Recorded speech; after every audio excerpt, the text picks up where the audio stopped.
Hi guys, welcome back. This is a new series that will cover the basics on Korean ingredients.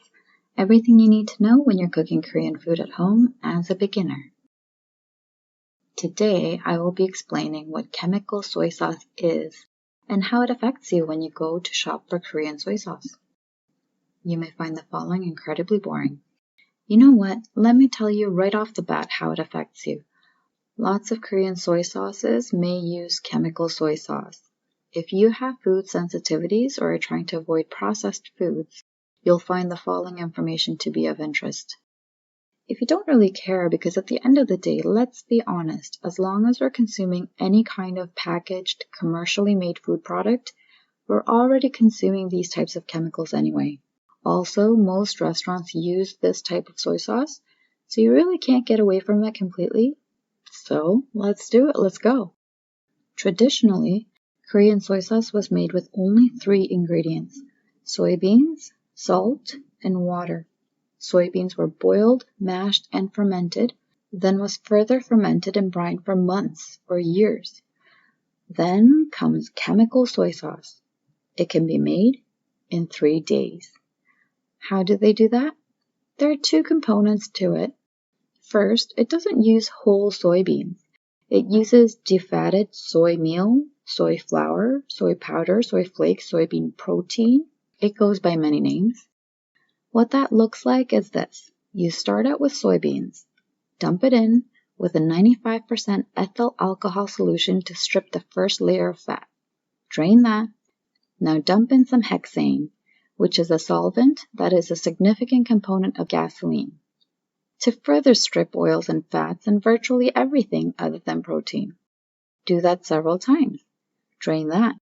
Rinse off the hexane as much as possible, which is never 100%, and there is a trace amount that is legally okay to leave on. Finish that off with another bath in 95% ethyl alcohol. Dry, then grind into a powder. Okay, so we've got our ground up soybean powder. That was probably the leftovers after soybean oil processing.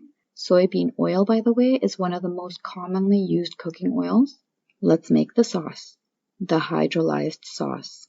Heat this protein-rich soybean powder in some hydrochloric acid. Hydrochloric acid removes rust from steel. Well, it's in our stomach acid as well, so take that as you will. This takes the soy protein and breaks it down into amino acids. Then the hydrochloric acid is rinsed off with sodium carbonate and filtered. Now you're left with a clear, dark brown liquid full of protein. People of the world, presenting hydrolyzed vegetable protein, HVP. Now let's make it look and taste like soy sauce. Add sugar, add caramel coloring, add flavoring agents. Wow, it now looks and tastes just like soy sauce. This could be the biggest con in history. So what? I just need to get some soy sauce. Okay, so outside of Korea, the biggest name in soy sauce is Sempio. Most Korean groceries carry this brand. It's the biggest, the oldest, the best-selling, most recognized brand. Sempio has 4 categories of soy sauce, and people think all-purpose soy sauce is jinganjang, or Jin soy sauce, and rightly so because it's marketed that way. However, Sempio's entire Jin soy sauce lineup has a ridiculously high percentage of chemical soy sauce. Now, before you vilify cheap soy sauce completely, know that we're most likely consuming these things anyway. Hydrolyzed vegetable protein makes things tasty. It enhances savory, umami flavor food. Does this sound familiar? That's because one of the amino acids in hydrolyzed vegetable protein is glutamic acid, glutamate, monosodium glutamate, MSG. Yes, HVP contains 10 to 30% MSG. So let's not buy anything that has HVP or hydrolyzed vegetable protein listed as an ingredient. Simple, right? Nope. It is also legally allowed to be listed under the misnomer natural flavoring. Why? Because before all of the chemical acid baths, the source was a real vegetable. therefore natural, flavor. The world is a happy place, right? Am I blowing up your mind yet? Any foods that are rich in protein can be hydrolyzed, but the usual culprits are corn, soybeans, or wheat. Guess what products use HVP? Snack foods, sauces, canned goods, processed meats, and convenience food products. People with food sensitivities should really be checking ingredient labels carefully. Some other names for HVP, or hydrolyzed vegetable protein, on ingredient labels: hydrolyzed soy protein, textured vegetable protein, soy extract, soy protein concentrate, protein isolate. So let's get back to the soy sauce. Sempio 국간장. Their soy sauce marketed as a soup soy sauce. This soy sauce is 80% chemical sauce mixed with 20% Yangzhou brewed soy sauce. Why? Because it's illegal to sell 100% chemical sauce to consumers. Sempio's 국간장? Garbage. Don't buy it. Next, moving on to 진간장, Jin soy sauce.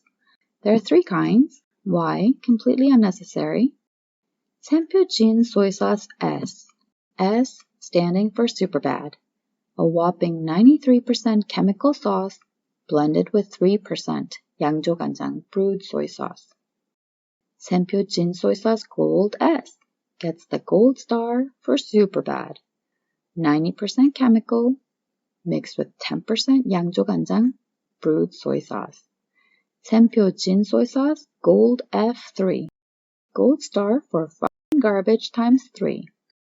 70% chemical mixed with 30% Yangzhou 간장 or brewed soy sauce. The conclusion of this video is to tell you not to buy Sempio's 국간장, their soup soy sauce. They do have another soup soy sauce that is apparently okay, but I'm so pissed that they sell chemical garbage for money that I'm not even going to tell you what it is. Joking, I'll do a small write-up on the blog later. Also, don't buy Sempio's 진간장, their Jin soy sauce. Jin soy sauce S, Jin soy sauce Gold S, Jin soy sauce Gold F3, all liquid garbage. Can't believe they sell it. On the other hand, if you really don't mind all this and find they're tasty, this one's for you. The plus of chemical soy sauce is that hydrolysis is a scary effective form of protein extraction.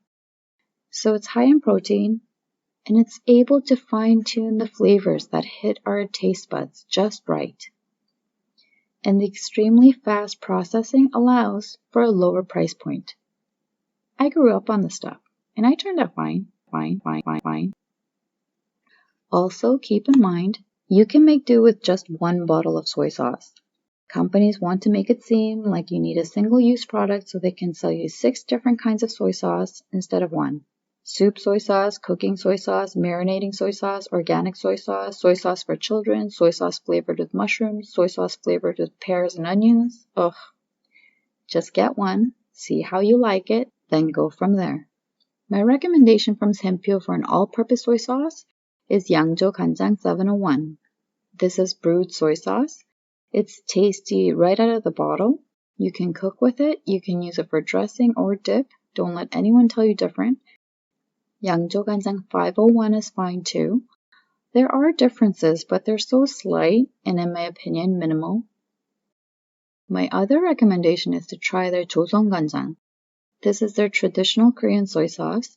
Traditional Korean soy sauce is way saltier and suited to all kinds of cooking, but not really for dipping foods. You can make it palatable, but it takes extra work. But this is their least processed soy sauce. And if all this sounded like the ravings of a lunatic, just get whatever soy sauce is on sale. As long as it's not traditional Korean soy sauce, it will taste like the free packets they give out at the sushi restaurant. Tasty. Before all this, I got a soy sauce from some who, what, where company. It was fine. Fine. My 20-something self would high-five you. Thanks for watching. Hope this was helpful. See you next time.